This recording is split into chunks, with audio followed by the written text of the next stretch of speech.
Let's solve 3 to the x power plus 4 equals 3 to the negative x. Now this type of equation tends to freak people out, but take a look at that minus. Take a look at that minus exponent. We have a way to deal with minus exponents. This goes way back to the beginning of the semester when we talked about exponents. Negative exponent, think about that formula that goes a to the negative n. Think about what the other side says. Equals 1 over a to the n. So you've got to be really familiar with all of the formulas. There's no time to look up a bunch of things. Like all kinds of things appear at this point in the game. All kinds of things that you've seen from the past will appear and will be needed. They've got to come to your mind quickly. Otherwise, you're going to just get stuck. You can't just look up every concept that we've ever had for each problem in every step. You need to be familiar with things that we have been working through and practicing throughout the semester. So the left side stays the same, but 3 to the negative x on the right side can be rewritten 1 over 3 to the positive x. Now take a look. We have an equation with fractions, right? And whenever you have an equation with fractions, a lot of people want to focus on common denominator, but that's actually going to take up a lot of extra writing. Instead, because you have an equation with fractions, multiply both sides by the LCD. The fortunate thing when you only have one fraction, the LCD is the only denominator you see. So multiply both sides by 3 to the x. So 3 to the x times, and then because the left side had two terms, I just wrap it in parentheses. The right side, you don't need parentheses, but I think it's visually helpful. Fraction times 3 to the x. Now check out what happens. On the left side, distribute 3 to the x. So you have 3 to the x times 3 to the x. We just wrote it like that. Didn't bother writing it any more fancy than that. And we also have 3 to the x times 4. So just wrote 3 to the x dot 4, 3 to the x times 4. On the right side, a 3 to the x in the numerator, 3 to the x in the denominator cancel. I mean, this is really 1 over 3 to the x times 3 to the x over 1. If you multiply across, you have 3 to the x over 3 to the x, and you can cancel the 3 to the x on top and bottom and be left with 1 over 1. In other words, just be left with 1. So look, by multiplying both sides by the LCD, we end up with an equation that no longer has fractions. If you insist on creating common denominators, you end up writing equations with fractions many steps in a row. There's a lot of room for errors. A lot of room for errors to creep into the story. And if you don't actually ever get rid of fractions in your equation, you're really not applying the strategy that we've been talking about all semester long. Now, take a look at how many places 3 to the x appears. Once, twice, a third time right there. I think substitution is in order. Yeah? Just so much to think of because this equation looks so funky. But if we write a u everywhere there's a 3 to the x, check out we've got u times u plus u times 4 equals 1. Or if you really clean this up, isn't it just, well, u times u is u squared. Yeah? So u squared plus, and then u times 4 is the same as 4 times u, and you don't have to write the multiplication dot. Right? So keep in mind, a times b is b times a. Remember, take that rectangle area, rotate it sideways, still the same rectangle area. Right? So all these ideas from the past are coming back. So u to the 2 plus 4 times u is equal to 1. That's a quadratic equation. Now, if you subtract 1 on both sides and try to factor, it's not going to work out. U squared plus 4u minus 1, how's that going to factor? It does not work out very nice. So instead, let's complete the square. Add 4 to both sides, right? Take the 4 that's there in front of the u. That's your linear coefficient. Divide by 2, and you have the second stick is 2. Square the number 2, and you have 4. 4 is the constant you need to add. So you add 4 to the left side, and you add 4 to the right side. That's why there's a 5 here, because 1 plus 4 is 5.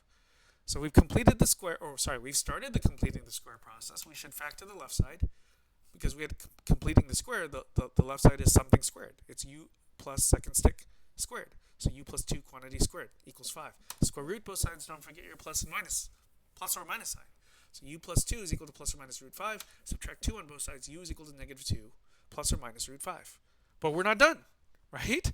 We're not done because the original question didn't have u's in it. We just introduced this u as a bookkeeping device. Now that we have u equals blah, now that we have solved for u, we should replace the u with 3 to the x. So we'll have 3 to the x is equal to a number, or technically two numbers because of the plus sign and the plus or minus sign. But let's just treat this all as 1. Yeah, and then go, you know what? To solve for x, guess what? We need the definition of logarithm. So x is equal to log base 3 of negative 2 plus or minus root 5. That used the definition of logarithm. One last thing to do here. It looks like we have two different values of x that work, but the thing is, if you look at negative 2 minus root 5, that's all negative, right? A negative number, minus 2, then subtracting a root 5, that's negative. Input to a logarithm can't be negative, so we actually have to discount that number as not counting when we have a minus sign here. Yeah? So x equals log base 3 of negative 2 minus root 5 is an extraneous solution. In fact, the only solution, well, look, the other input is negative 2 plus root 5. That's actually a positive number. Why is negative 2 plus root 5 bigger than 0? Well, think about it. Root 5 is actually a little bit bigger than root 4. Root 4 being 2, by the way, right? So 2 plus negative 2 would be 0 itself, but root 5 instead of a root 4. Okay, so the number is going to be barely positive, but at least it's positive. So x equals log base 3 of negative 2 plus root 5. That's the only solution. Kind of advanced work here, right? Lots of ideas come up. Substitution, equation with fractions, negative exponents, definition of logarithm, completing the square. A lot of ideas that we've had come up in coming up with a solution here. Let's try another one. Okay, let's solve the equation ln of x quantity squared minus ln of x squared equals 15. Okay, there's an ln of x, and then over here there's not an ln of x. This is an ln of x squared, not an ln of x quantity squared. That's this. But what we could do is we could write this term after the minus sign. Instead of ln of x squared, we can write that as 2 times ln of x using the, I guess it's called the third law of logarithms. Now, why would we do this? Now I do see an ln of x here, okay, and then squared. But I see an ln of x here, and I see an ln of x there.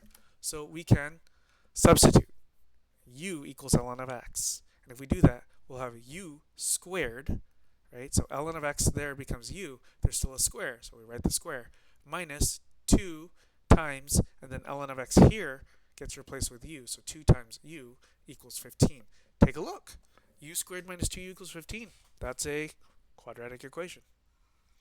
So let's complete the square or get all terms on one side and then factor. This one's actually going to be nice to get all terms on one side and factor. So u squared minus 2u minus 15 equals 0. Factor this, u minus 5 times u plus 3 equals 0.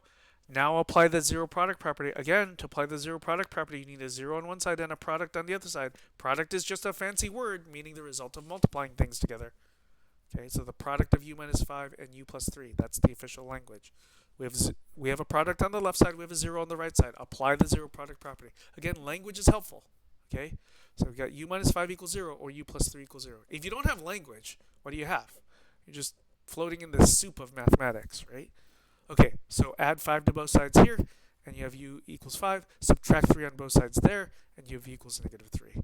We're not done because of the substitution. We should go back now and replace each u, now that we've solved for u, replace each u with ln of x. So ln of x equals 5, or ln of x equals negative 3.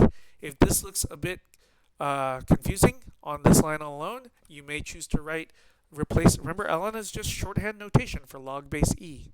So this is log base e of x equals 5, or log base e of x equals negative 3. You could choose to skip this step here if you want, but based on writing the step, perhaps it's a lot easier to notice, aha, to get x.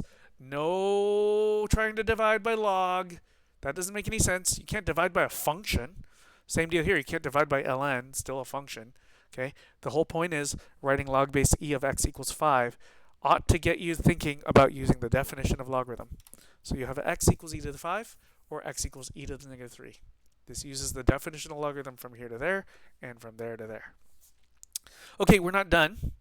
What we should do is check if these solutions work because the original equation had logarithms. They were log base e's, or they were natural logarithms. So is x equals e to the 5 a solution? Well, the input to the first log was x. I've highlighted it in red here.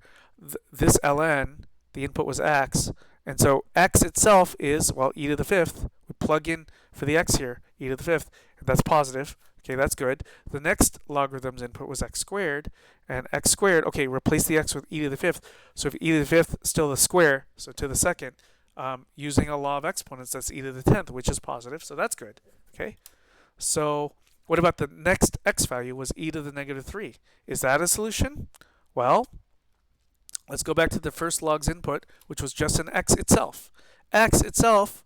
So replace the x with, I know this looks a little funky, but we've got to replace the x that's right here with, well, x is e to the negative 3. So we replace it. There was nothing else there in the expression. So we have e to the negative 3. And some people get confused and say, oh, no, that's negative. And so they'll try to discount this answer. And I say, no, it's not negative. E to the negative 3 is not negative. E to the negative 3, using our exponent rules, can be rewritten as 1 over e to the positive 3. And that's a positive number. E to the third is positive, 1 is positive. When you take one number divided by another and they're both positive, you result in something positive. Positive divided by positive is a positive. So that's fine so far. This logarithm's input is fine with the number e to the negative 3 for x, but we should check the other logarithm's input, which was x squared. So x squared, replace the x with e to the negative 3. There's still a square to copy. So e to the negative 3 to the 2 is e to the negative 6, which, again, rewrite this using our laws of exponents, using our exponent formulas, as 1 over e to the positive 6, and that number is positive. So, look, for both of the x values, both logarithms had positive inputs, and so both are solutions. Very advanced problems, I get, but you've got to use all of the ideas we've seen carefully here. Okay, again, the comment here is e to the negative third is positive. People like to incorrectly say that number is negative. It's not. E to the negative third is a positive number because all we're doing is we're using this old formula. A to the negative nth is equal to 1 over a to the positive n. That's what happened, turning e to the negative 3 into 1 over e to the positive 3.